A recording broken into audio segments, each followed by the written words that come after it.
Évangile de Jésus-Christ selon saint Marc. Jésus sortit de nouveau sur le rivage du lac. Toute la foule venait à lui et il les instruisait. En passant, il aperçut Lévi, fils d'Alphée, assis à son bureau de publicain, collecteur d'impôts. Il lui dit « Suis-moi ». L'homme se leva et le suivit. Comme il était à table dans sa maison, beaucoup de publicains et de pécheurs vinrent prendre place avec Jésus et ses disciples, car il y avait beaucoup de monde. Même les scribes du parti des pharisiens le suivaient aussi, et voyant qu'il mangeait avec les pécheurs et les publicains, il disait à ses disciples, « Il mange avec les publicains et les pécheurs. » Jésus, qui avait entendu, leur déclara, « Ce ne sont pas les gens bien portants qui ont besoin du médecin, mais les malades.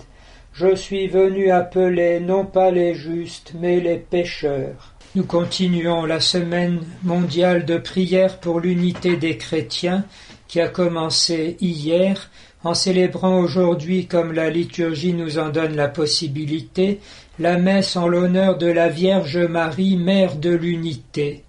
On sait que Marie était et restait longtemps dans l'Église primitive, et tous pensent que c'est pour pouvoir protéger les débuts de l'Église naissante en assurant la paix, la tranquillité, en dénouant les nœuds, comme l'on dit, et en permettant aux différents caractères de s'ajuster doucement dans la présence rayonnante de la Mère de Dieu.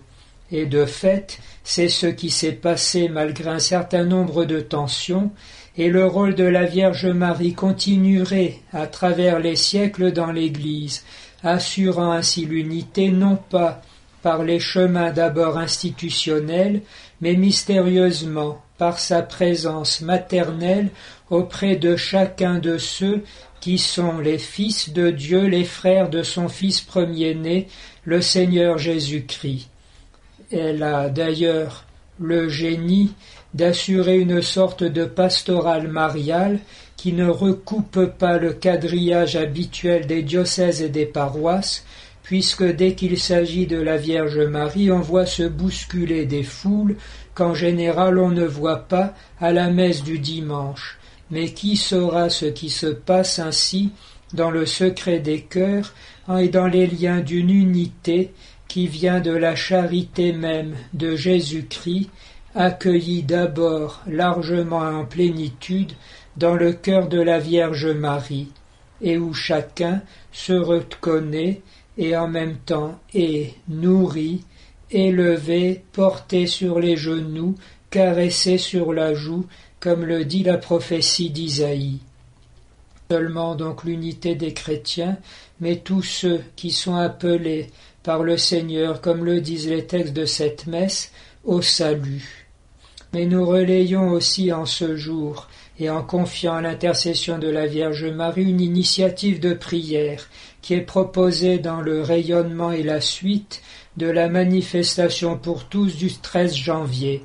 On propose en effet le 25 janvier, dernier jour de la semaine de prière pour l'unité des chrétiens, de prier pour que le Seigneur ouvre les cœurs de ceux qui mènent le pays et permette que nous évitions les lois délétères qui provoqueraient à très brève échéance un effondrement complet de la société et de la civilisation.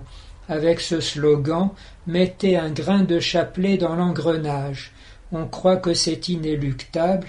N'oublions pas que tout est dans la main de Dieu, non seulement la marche de l'histoire, mais aussi les cœurs des hommes et même ceux des gouvernants.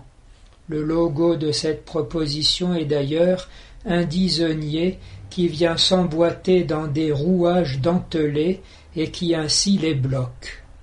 Et le 25 janvier est aussi le commencement de la neuvaine de prière au Petit Roi de Grâce à Beaune, l'enfant Jésus miraculeux de Beaune.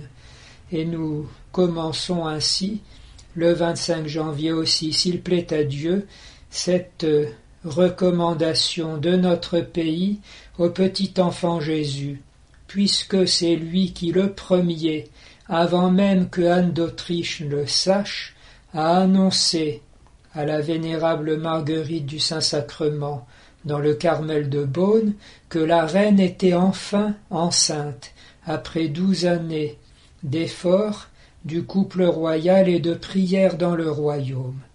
Elle a ainsi permis à donner à la France celui qui fut Louis XIV. Nous ne pouvons pas douter que l'enfant Jésus continue aussi à tenir les rênes de notre pays en ouvrant nos cœurs aux dons de Dieu. L'Évangile selon saint Jean nous dit quelque part « Au milieu de vous se tient celui que vous ne connaissez pas ».